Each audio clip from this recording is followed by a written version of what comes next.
I never thought that I will be making a video on video games, but recently I installed my all-time favorite game and started playing.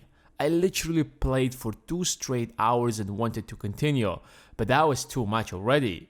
Just to be clear, I'm not a gamer and I have never been one ever since I was a little kid. Because I have spent my childhood out there in the streets, playing football and doing a lot of crazy stuff.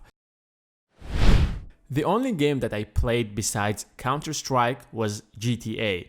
Back in the day when San Andreas was released, it was the best game of its time, but some people play way too much. I mean, playing every single day for 4 or 5 hours seems ridiculous to me, unless it's your job. And that all led me to the question, why on earth video games are so addictive? If you take a look at the most successful games out there, such as Assassin's Creed, GTA, The Witcher, Call of Duty, they all have few things in common. They give you purpose. Each of these games has a specific mission that you should accomplish, whether it's saving the world or running away from cops when you have 5 stars, if you know what I mean.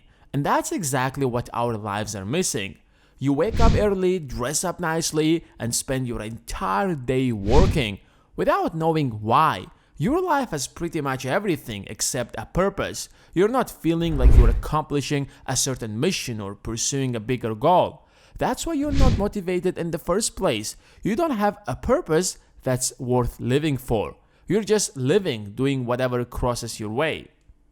And then suddenly, you have a video game in front of you that gives you that purpose, regardless of what kind of purpose it is. Most importantly, it's clear and you have a step-by-step plan to complete it. You know exactly what kind of resources you need and why you need them. Whereas in real life, when you ask your history teacher back in school, why do you need history in your life at all, he just shuts your mouth. In such an environment, it's really difficult not to be addictive to video games. In fact, the video games that failed miserably had the same things in common as our lives. The objective is not clear, the mission is too vague, and it's quite difficult to figure out the purpose. One of the fascinating things about video games is that you often don't give up. I mean, if you fail to pass a mission, you always stand up and try again, and you can't calm down until you complete that mission. And every time you fail, you learn something new, and after a couple of few attempts, you succeed, and that gives you a great feeling of accomplishment that drives you to move to the next mission.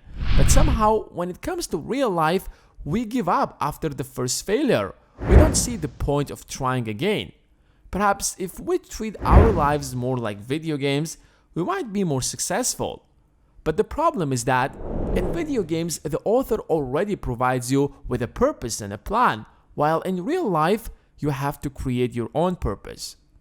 If someone else could come up with a fascinating purpose that inspired you, you definitely can create one as well, because no one else knows you better than yourself. But remember, your goal should be as clear as it's in these successful video games. When you complete a mission, you always get rewarded. You might be given some cash if you're playing GTA, or bonuses if you're playing some other game. In order to keep yourself motivated, reward yourself after each small accomplishment. If you had a productive day and you completed the task that you planned to, go and watch a movie, grab some snacks or whatever that you enjoy doing. So instead of playing video games, start playing the game of life. Good luck.